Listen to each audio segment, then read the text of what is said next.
Hello বন্ধুরা, সাগর Papiya blog চ্যানেলে আপনাদের সকলকে অনেক অনেক স্বাগত, অনেক অনেক ভালোবাসা।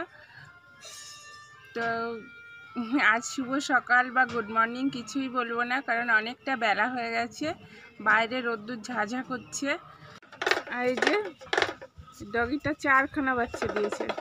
সকালে মেয়ে চা করেছে, গ্যাসের উপরে চা পড়ে আছে, আরও খাবার দাবারগুলো গরম করেছে। এই যে এখানে আছে ছিম আলু চচ্চড়ি সর্ষে বাটা দিয়ে, এখানে আছে মাছের ঝোল, যে মাছের ঝোল আলু দিয়ে। তো খাওয়া দাওয়া কমপ্লিট করে চলে এলাম কলপাড়ে। আর কলপাড়ে এই যে বাসনগুলো মাজতে বসেছি।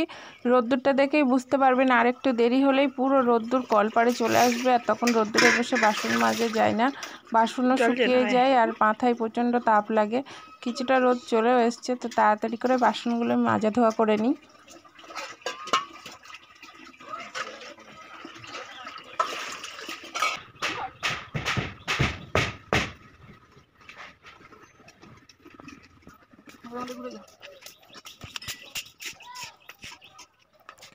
বাসন ধুয়ে নিয়ে চলে এলাম ঘরের বারান্দায়, আর বাসনগুলো এখনই গুছিয়ে ফেলবো, কারণ আমাদের ঘর যে কাঁচা বাঁশ দিয়ে তৈরি করা হয়েছিল, এখন বাঁশে প্রচণ্ড ঘুণ হয়েছে, ঝিরঝির করে ঘুণ পড়তেই থাকে। তো এই যে সমস্ত বাসনগুলো, ওখানে দুটো গামলা রাখা আছে, একটার মধ্যে ছোটোখাটো বাটি ঘটি হাতা খুন্তি থাকে, আর একটাই থালা বাসন গামলা থাকে। তো এই যে আমি সমস্ত বাসনগুলো গুছিয়ে নিলাম। আর এখানে দুটো মানে বাতিল লুঙ্গি রাখা আছে, এই লুঙ্গিগুলো দিয়ে আমি ঢেকে দিলাম।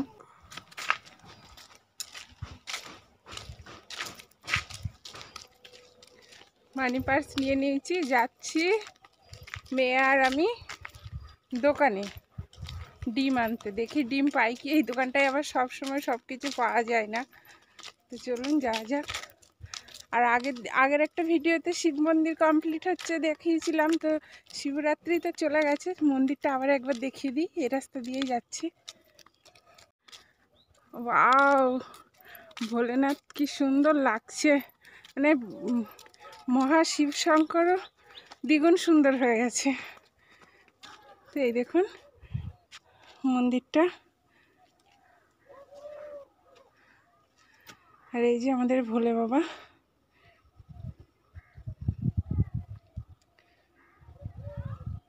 খুব সুন্দর লাগছে, খুব খুব খুব সুন্দর হয়েছে। ধর রিয়া, প্রণাম করে নি, এটাও ধর। বাপরে,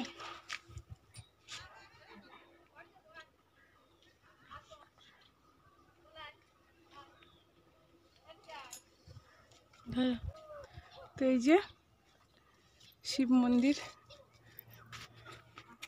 গ্রাম্য পরিবেশ, সবুজে ঘেরা মাঠ, পিচ রাস্তা। ওই দেখুন কিছু মানুষ মাঠে কাজ করছে, দোকান খোলা আছে।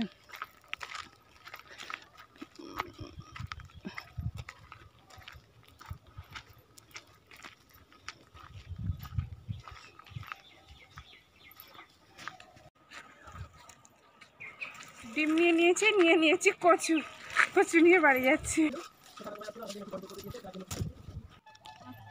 বাড়িতে এসে দেখি জামা কাপড়গুলো রোদ্দুরে মানে ঝাঝা করছে, শুকিয়ে গেছে, সকাল সকাল মেলে দিয়েছিলাম। আর ব্ল্যাঙ্কেটটাও এদিকে রোদ্দুরে দিয়ে দিয়েছিলাম, তো ব্ল্যাঙ্কেটটাও তুলে নিই।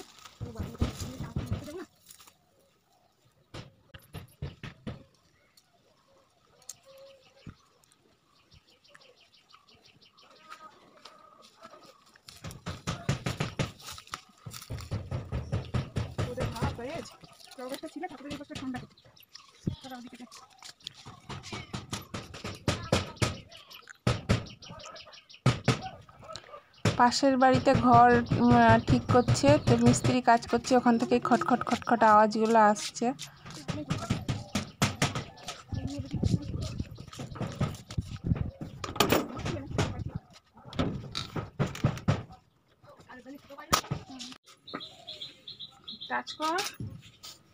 এখানে দু জায়গায় উচ্ছে কাটা আছে, গামলা আর ওই হলুদ ঝুড়িটার মধ্যে।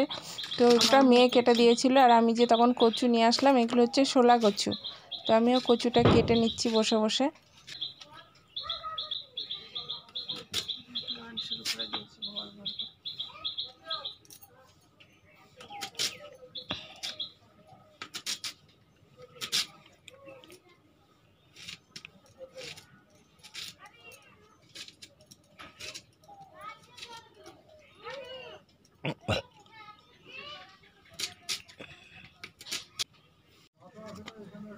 সবজি টবজি কাটতে কাটতে দেখি কলে জল চলে এসছে। যেহেতু আমাদের টাইম করলে একবেলা জল দেয় আর পুকুরের জলে এখনও স্নান করা বা কাজ করা যাচ্ছে না, তো সমস্ত কিছু রেখে বাকি কাজ সেরে আগে স্নান করতে গেছি। তো স্নান টান করে এসে দেখছি অনেকটা বেলা গেছে, তো চলে এসেছি বাইরে কাঠে রান্না করতে। তো কাঠের উনুনে রান্না বসিয়েছি, ওদিকে ভাত তরকারি হয়ে গেছে, এখানে বাকি কিছু আছে সেগুলোই রেডি করছি। তো ওই যেগুন হাজব্যান্ড বাড়িতেও চলে এসেছি, অনেক সকালে কাজে গেছিলো তাই বিকাল বিকাল চলে এসছে। আর আমি এখানে কচু রান্না করছি। কাঠের উনুনে রান্না করতে কিন্তু বেশ লাগে। তো আজকে রান্না করতে করতে আজকের ভিডিওটা এখানেই শেষ করছি বন্ধুরা। ভালো লাগলে অবশ্যই লাইক কমেন্ট আর শেয়ার করবেন, আর নতুন বন্ধু হয়ে থাকলে আমার চ্যানেলটা সাবস্ক্রাইব করে আমার পাশে থাকবেন। তো আজকের জন্য এটুকু, টাটা।